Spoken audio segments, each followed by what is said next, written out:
The Bills didn't just show up, they showed out. Josh Allen looked sharp, confident, and totally in command. His connection with rookie wideout Keon Coleman is already turning heads.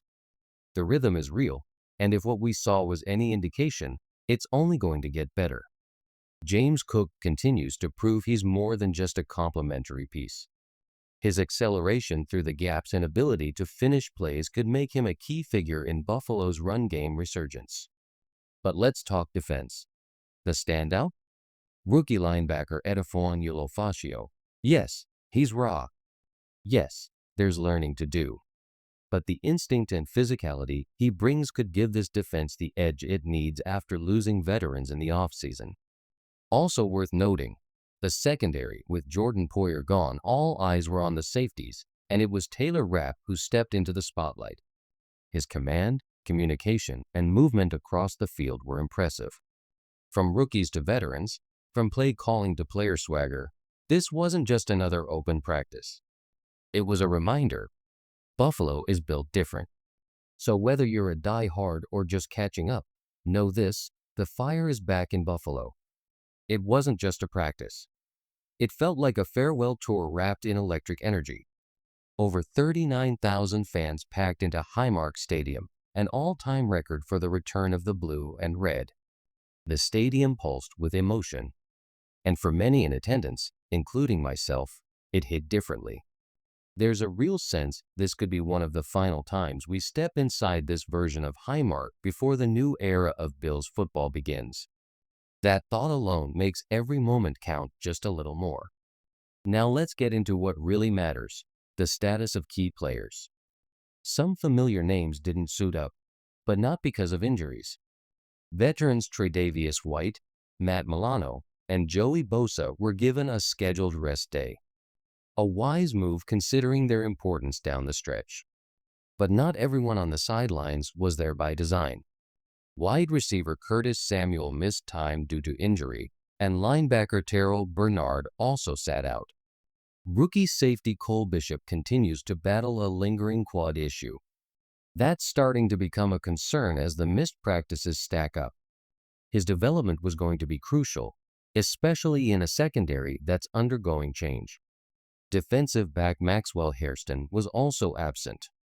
Still out are linebacker Dorian Williams and offensive lineman Cedric Van Pran Granger. Alec Anderson is recovering from a knee procedure. While the expectation is that he'll return soon, it's still something to monitor. Spencer Brown has been activated but wasn't practicing yet. Meanwhile, wide receiver Caden Prather remained out. Then came a scare during practice. 2 players left early due to injury. Wide receiver Khalil Shakir appeared to tweak his ankle. No official word on severity yet, but losing him for any stretch of time would be a significant blow to the offensive rhythm the Bills are building. The other early exit was linebacker Shaq Thompson. With Bernard, Milano, and Williams all unavailable, Thompson was set to carry a major load. He's been one of the more impressive performers at camp so far, and his absence after leaving the field raised eyebrows. This kind of practice, one that feels celebratory, can also serve as a sobering reminder. Depth and durability matter. The Bills are navigating their way through training camp with precision, but the bumps and bruises are beginning to add up. Stay locked in. This team's story is just beginning. Under the lights at Highmark, the field didn't lie. Talent rose, pressure mounted, and a few names made it clear they're not just fighting for roles, they're demanding attention. Let's start with the one name Bills fans are already buzzing about, Keon Coleman. Call it the Keon Coaster, because this ride had some wild turns. The rookie wideout had 2 uncharacteristic drops early in the session. Wide open on sharp and cuts, the ball slipped right through his hands. No excuses, those were catchable throws. But then, everything changed. Coleman reset, refocused, and then exploded. He reeled in 3 vertical strikes that had the crowd and his teammates erupting. These weren't routine grabs. These were full extension, body control, high point the ball types of catches the kind of plays that made him a nightmare matchup at both Michigan State and Florida State. And one of those highlight grabs? It came against Christian Benford, one of the more technically sound cornerbacks on the roster. Benford doesn't give up much. But on that snap, Keon Coleman won decisively. He's raw, yes. But the flashes? Electric. And while Coleman had the offense buzzing, Ed Oliver put the defense on his back. The veteran defensive tackle has been quietly building momentum all camp, and tonight, he let it loose. Oliver looked unstoppable, bursting through gaps with pure aggression. The Bills' new-look defense, a more attack-heavy, man-covered, pressure-loaded system, is tailor-made for a player like him. When the Bills dial up those 5- and 6-man pressures, it's designed to create one-on-one matchups. That's where Oliver thrives. His quickness off the line, his low pad level, his disruptive energy, it was all on full display. He didn't just win his reps, he wrecked them. And don't overlook Javon Solomon.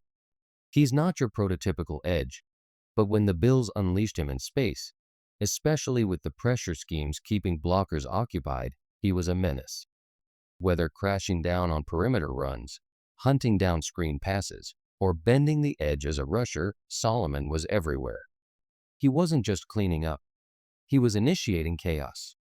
Buffalo's defensive identity is evolving, and it's built on aggression, speed, and versatility. And with players like Oliver and Solomon embodying that mindset, the message is loud and clear. This defense isn't waiting. It's attacking. Young talent, unexpected heroes, and a glimpse into the future. If there was one message from Friday night's practice, it was this: Buffalo's youth is hungry, and they're coming fast. Let's start with Landon Jackson. The former Sec edge rusher had been simmering throughout camp, showing flashes here and there, but this night felt like a breakout. Jackson showcased exactly why the Bills took a shot on his upside: length, leverage, and relentless motor. He didn't just pressure the pocket, he collapsed it.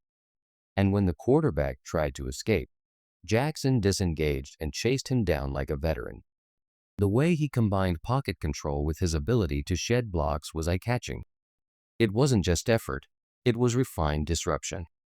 Across from him, another familiar force continued to assert dominance: Greg Rousseau. He's turning batted passes into an art form. At 6'6", with freakish arms, Rousseau has always had the tools, but in this more aggressive defensive scheme, he's using them in terrifying new ways. While the rest of the line brings pressure, Rousseau reads the quarterback's eyes, gets vertical, and clogs throwing lanes. It's not luck. It's instinct. And it's happening again and again. One of the more surprising and oddly fun moments of the night came courtesy of Ray Davis. Sure, he had a solid day as a ball carrier, but that wasn't the headline. With Tyler Bass still easing back from pelvic soreness and kicking in limited fashion, it was Davis who stepped in as the emergency kicker. No, seriously. The rookie running back lined up for 3 short field goals and drilled 2 of them after missing the first. About 30 yards out, no pressure, right? The crowd loved it. And more importantly, if the unimaginable ever happens, the Bills might just have a plan B with golden feet. And then there was Josh Allen.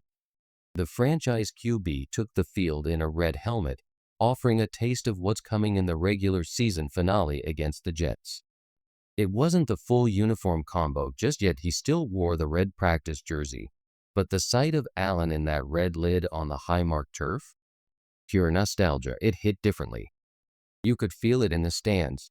That helmet, that quarterback, that energy, it was a preview of something bigger. Buffalo isn't just preparing for another season. They're building a new chapter. And from rising rookies to creative adjustments to bold visuals on the field, this team is loaded with identity, talent, and ambition. Josh Allen rests, QB2 battle heats up, and depth gets the spotlight. If you came to Highmark Stadium hoping to see a full dose of Josh Allen magic, this wasn't that night. It was a light outing for QB1. Allen handled individual drills and participated in 7-on-7 work. But that was the extent of it.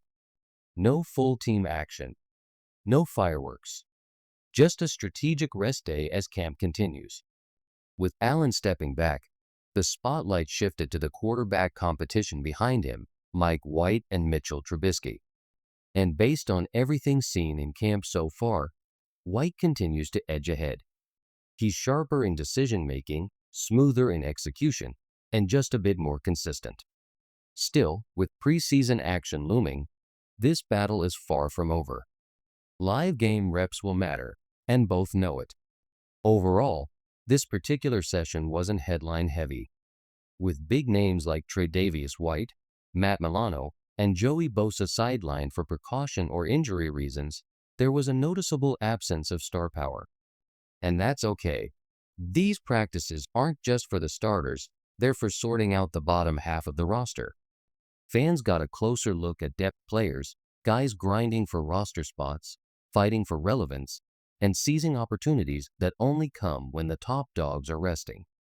There's value in that, even if it didn't bring the highlight reel moments. So if you were expecting fireworks, you may have left a little underwhelmed. But if you were watching closely, you saw the foundation of Buffalo's depth begin to take shape. This wasn't about spectacle. It was about construction.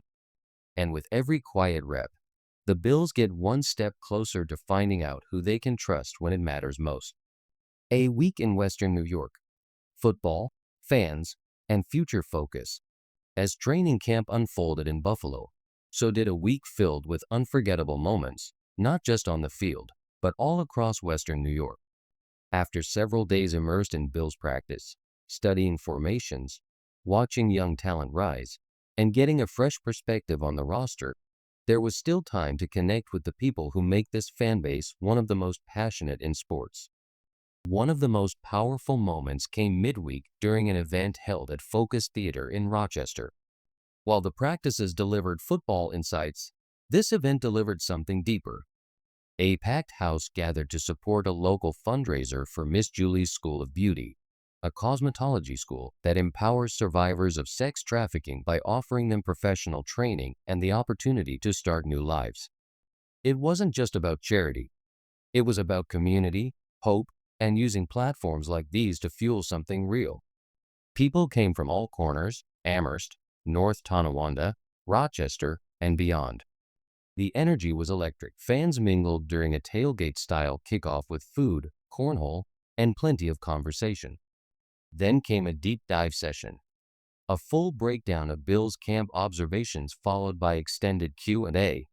It was about football, yes, but also about connection. And the momentum didn't stop there. The next evening, it was off to Sunny Reds, where local voices came together for a live taping of Talking Buffalo. There, alongside longtime media personalities, discussions ranged from Bills roster movement to media journeys and the evolution of fan culture. It wasn't just shop talk, it was about the bond shared by those who live and breathe Bills football. People drove in from across the region and even out of state. A few from Spartanburg, others from Vermont, all converging in Western New York to talk about a team that means something more than wins and losses. This wasn't just a trip. It was a reminder. Bills Mafia is everywhere, and the love for this team runs deep. The return of the blue and red gave fans a taste of what's coming on the field. But off the field, it showcased something just as important: a community that's united, resilient, and ready. Rallying the Mafia, exploring the region, and chasing Buffalo flavor. This week wasn't just about football. It was about connection, exploration, and yes, some elite-level wings. Let's start with the big question fans kept asking. What's going on with Rally on the River? The answer? It's back, and so am I. Once again, the day before the Bills open their season against the Ravens, Rally on the River will light up Buffalo Riverworks. It's a pregame tradition that's quickly become one of the can't-miss events of the year. Details will roll out soon, but if you're planning your weekend around the season opener, lock that Saturday in. The energy, the crowd, the passion, it's Buffalo football in its purest form. Now, while football was the main mission, this year's trip took on a slightly different tone. After years of doing the hotel practice content loop, this was the first time I really got to explore. Rochester opened up in new ways. The city's neighborhoods, old buildings, and rich local architecture made an impression, but the food? That left a mark. I tried spots like Old Stone Tavern, Jeremiah's Tavern, and the Distillery, where the wings unexpectedly impressed. A stop at the Village Bakery delivered one of the best breakfast sandwiches I've had in a long time. And for pizza? Salvatore's came through. And of course, no visit is complete without comparing a couple of Barbill locations. Rochester held its own, but the East Aurora spot still holds the crown. Back in Western New York, the food tour continued. I finally visited 9/11's Tavern, and let me be clear, those wings are untouchable. Perfect crisp, perfect flavor, buffalo, through and through. Then it was off to Kelly's Corner for a new experience. Their sauce was different, but in a good way. Unique enough to stand out, and strong enough to earn a Tier 1 wing rating. And in between all the food and football, the weather finally turned. After an early week heat wave that didn't let up, Thursday and Friday brought that perfect Buffalo breeze, low 70s, light wind, football in the air. This trip wasn't just productive. It was memorable. Rallying with fans, scouting young talent, and rediscovering what makes Western New York special, this week was a reminder of what it means to be part of the Buffalo Bills community. And as the season opener creeps closer, one thing is clear. The Bills are ready, and so is the Mafia. Final bites, big thanks, and one last shout to Western New York. Before hitting the road, there were just a few more plates to clear, and some final thoughts that deserve their own spotlight. Let's start with the food.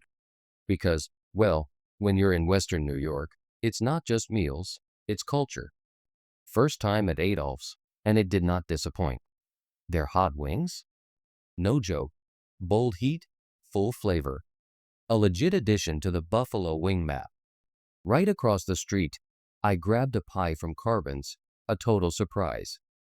Didn't even realize they were neighbors, but hey, serendipity tastes like pizza. And yes, I made the pilgrimage to Lenova, but only the West Ferry location. That one never misses. Now listen, I know people have their takes on Lenova.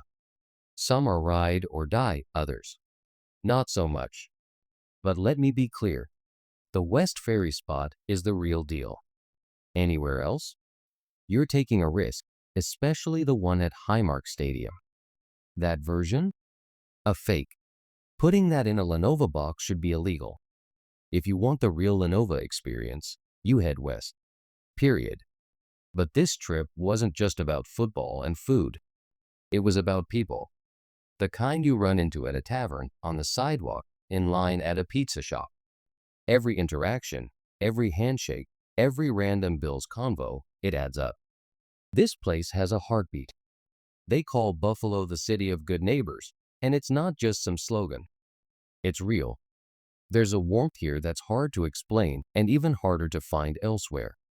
Whether it's a simple hello, a door held open, or a stranger sharing a Bills take like your lifelong friends, community is everywhere. That's what I'll remember most from this trip. Tomorrow, it's back on the road.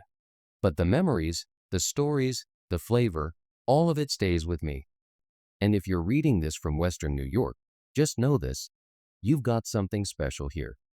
Now let's shift gears. The countdown to the season rolls on, and there's plenty of Bills content coming next week. The grind doesn't stop. This fan base deserves nothing less. So rest up, Bills Mafia. Stay locked in. Stay loud.